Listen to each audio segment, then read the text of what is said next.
Aqui uma outra imagem, né? Demonstrando a anatomia seccional, mas já mostrando a formação dos cálculos biliares, né? À medida que, né, o aumento de sais biliares que vão ser formados lá na região do fígado vão descendo, né? E eles vão sendo armazenados junto com a bile dentro da vesícula biliar. Esses cálculos, né, eles tendem a se manter dentro da vesícula, tá? À medida que a vesícula vai enchendo desses cálculos, um desses cálculos ou ele pode se soltar, né, devido a alguma movimentação um pouco mais forte, né?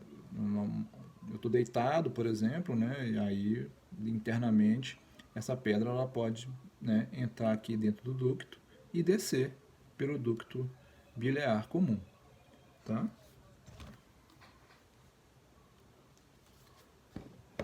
E essa pedra pode simplesmente obstruir um dos ductos, tá?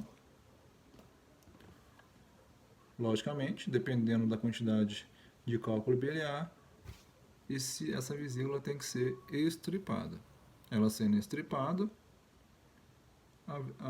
a bile desce direto em direção ao duodeno. Como a gente já tinha dito, né? A quantidade não é suficiente e a gordura acaba não sendo quebrada, juntamente com os seus benefícios, né? E ela acaba sendo armazenada de uma maneira errada pelo nosso organismo. Baço. Não confundir com braço. Tá? Já aconteceu isso em prova. Tá? Baço é um órgão do tipo glandular, localizado na região superior à esquerda da cavidade abdominal. Então vou voltar lá na imagem para a gente ter uma noção.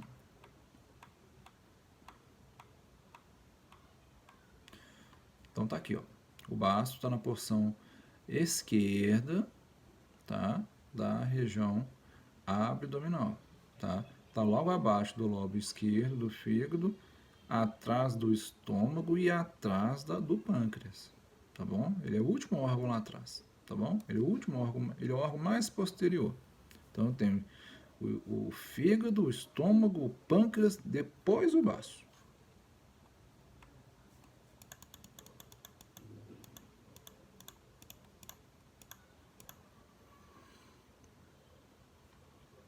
Ele tem a função, né? Ele tem um contato com o pâncreas, o diafragma e um rim esquerdo também, tá? Funções. Este órgão não é considerado uma glândula endócrina, tá? Pois não secreta, não produz nenhuma secreção. Entretanto, no caso de certas doenças, este órgão libera um hormônio que afeta a produção dos glóbulos vermelhos, né, as hemácias, do sangue da medula óssea. No feto, a principal função do baço é a fabricação de hemácia e leucócitos, glóbulos brancos. Tá?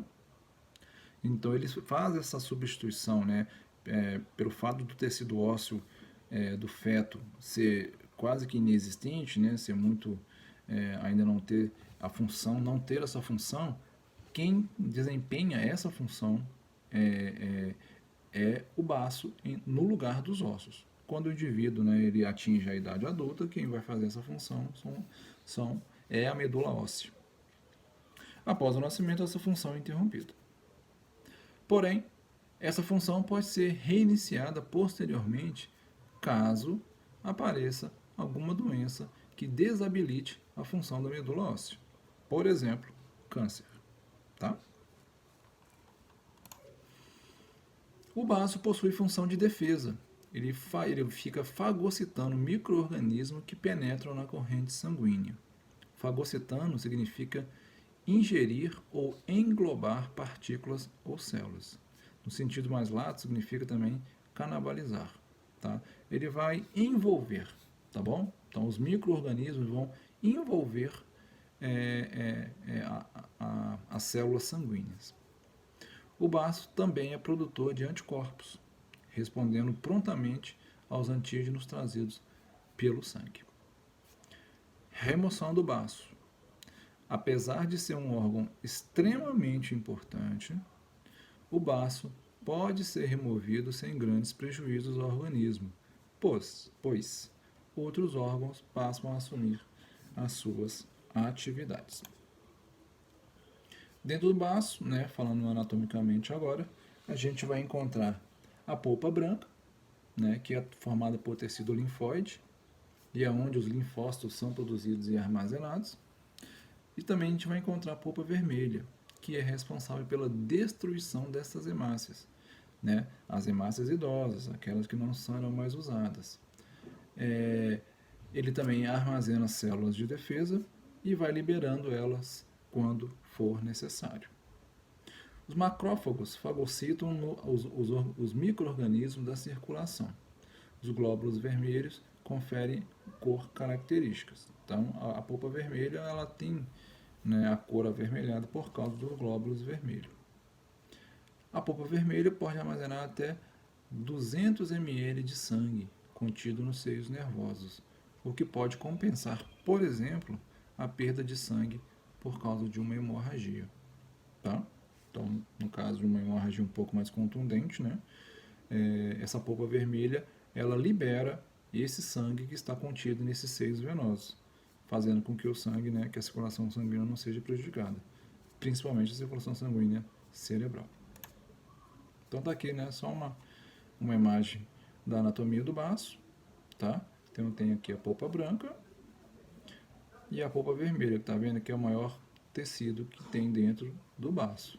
Nessa polpa vermelha é que eu vou encontrar esse depósito, né, de sangue que pode nos salvar, dependendo do tipo de hemorragia. Ficou só faltando para a gente terminar as vias biliares. Vias biliares é o nome que se dá ao conjunto de ductos orgânicos que conectam o fígado, a vesícula biliar até o duodeno. Tá? Sua função é conduzir a bile produzida no fígado para o seu armazenamento na vesícula biliar e posterior liberação no duodeno. Tá? Depois eu vou passar para vocês um exercício e nesse exercício a gente vai estar nomeando essas vias biliares. Tá bom? Mais ou menos, o exercício vai ser mais ou menos preencher este quadro aqui para mim. Tá bom? Então vocês vão, né, desenhar para mim uma vesícula biliar e colocar todos esses ductos para mim. Tá bom? Obrigado. Até a próxima aula.